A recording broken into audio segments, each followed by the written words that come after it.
guys, I'm so excited to be talking. Okay, I'm really not excited to be talking about this today because it's a little bit vulnerable. And honestly, I want y'all to think that I'm like some badass that never fails anything. That's a mental issue that I probably have. We hate it. I absolutely hate when I fail something. And I mean that. It makes me sick to my stomach. It makes me all weird. Um, and I really like to hide when I did not do well on something. This has happened since I was in grade school. A B was fine, but a C or, I mean, gosh forbid I got anything lower than a C. I would honestly just pretend it really didn't happen. So, just to let you know, if you've never met me before, hi, I'm Dana Sacco. I am with I2I Hype, my business that's been in business for over 13 years, according to LinkedIn. I don't know. I can never remember what year it is. I'm a virtual assistant coach and I am a CRM specialist. So I've been in everyone's shoes who has been doing everything online, all of that wonderful stuff. And let me talk to you about failing and what I learned. So a couple weeks ago, I got invited to take the test for Zapier, however you guys want to talk it, to become a Zapier expert. Guys, I honestly do consider myself, for small businesses, a Zapier expert. But they have a lot of things that are above what I've ever done in my life on Zapier. I mean, I had no idea it even did some of this stuff. So, like a good person, I went and studied. Well, they do videos, and they just show you videos and talk to you and show you how it's done through videos. I would like to let you know right now, the first thing I learned is I cannot learn from videos. I knew this to some extent, but it doesn't compute in my head. Every question that had, weird things that I had never heard about, that was in the paper part, like in their little presentation, like document things, I got right. Why? Because I read it and I could absorb it and I could get it. Video stuff I was completely lost. So, of course, at the end of it, they ask you for a review, and I can take it again in 3 months. And I told them flat out that I cannot do this if you do not provide some sort of written guide. And, I was very explicit with this because I told them, I said, my clients are not the people that are doing stuff from we're building a database. I mean, seriously, guys, did you guys even know? I didn't know that they could even do that. So how the hell am I supposed to learn something when I'm a touchy-feely? I subscribe to way too many pieces of software just so I can go in and play. And I don't have Zapier at that level. So for me, as the type of person I am and the type of person that learns from reading and doing, watching little videos is the stupidest thing in the entire world for me. It makes no mental sense. So I sat there and I watched like God knows how many videos. I honestly have no idea how many videos I actually watched. But I can't tell you anything about any of them. So I couldn't tell you about, whether it should be in this type of a database, whether it should be this. I mean, my gosh, my clients don't need that. We need something to go from our Google folder over into Slack, or from DUBSADO or HoneyBook. We need them to be created in Slack. We don't need to build a freaking database. So I told them a couple things, and I learned that sharing might actually help.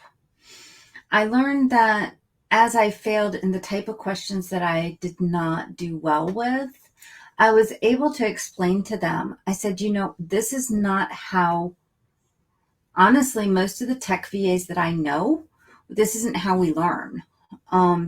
we don't learn by watching little videos. Or if we do learn by watching little videos, it's because there's text that goes along with it. There wasn't even closed captioning. So the accessibility factor was not there for their study exams. Now, whether or not they want you in that type of a program, and if there is not an update to this, I will not take it in 3 months, because my worth in knowing the system doesn't go with the title of expert.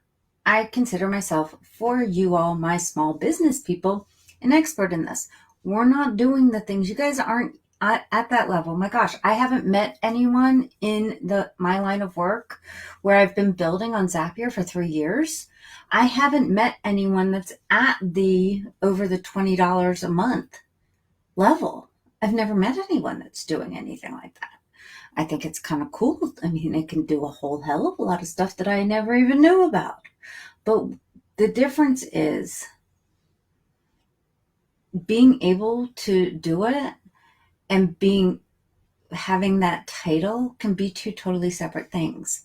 So this is also something that I want my people to think about, is that, and you guys are my people, is that all because you don't have that certification? Like, I doubt, yes, I'm fully capable of building and doing all of the stuff that it wanted me to. I just couldn't take the exam because their questions and everything didn't compute in my head. It doesn't make a difference though if I have that title, because I can still go and do it. So when I'm working with people, I try to provide it in an accessible way. This is how it needs to be done. This is how I want you to do it. This is how you do it. For example, I actually have to teach Joe how to print out labels for our Amazon FBA side of our business. Because if I'm in Florida, he needs to be able to have that ability, right? So he's not doing a computer thing. I mean, he has a computer to play video games on, and that's pretty much it, because he doesn't need anything else. So what do we do? I'm going to create a video for him. Yes, I am. But I'm also going to just put it in writing of do this, this, this, this, and this. And by doing that, guys, you guys will recognize this. These are standard operating procedures. So it's putting things in two different ways to make it accessible for people. And when you are doing something, do not feel bad if you do. And believe me, I still feel kind of like an idiot that I couldn't get through the exam. I very rarely don't pass exams. So it really kind of made me feel bad. But I don't need that certificate, and I don't need that title to know that I'm good at what I do. So you don't need to have a specific title. You do not need to have a specific certification to know that you're good at what you do. Your skill set, your experience in doing the skill set is totally worth it, and you guys can totally do the work. I can also tell you when I was doing bookkeeping back in 2019, I think it was 18 to 19, I didn't have my QBO Pro Advisor certification.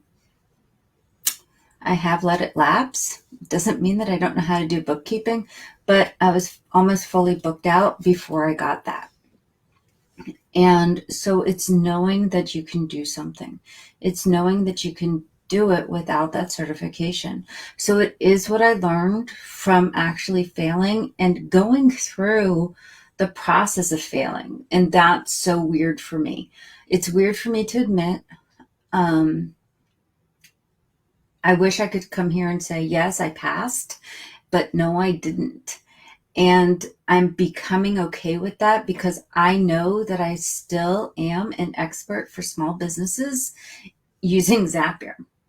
I might never be an expert for corporate people using Zapier. And again, I'm okay with that because that's not who I really want to work with. So I hope that you understand and can appreciate the fact that you do not need all of these certifications, and you do not need to feel bad if you fail at something, because it means that you can take it again. Most of the time, every company wants you to be certified in their stuff, so they will let you take it again. But don't feel bad if you don't. And I hope you guys learned just a little something from my teaching today. I really hope that it helps just a little bit. And I hope that you can go forward and say, okay, I can still do this. I am still an expert at what I do, even without a title. All right. I hope you guys have a wonderful day. Thank you so much for joining me. Give me a thumbs up and say hey, and I will talk to you all soon. Have a great day.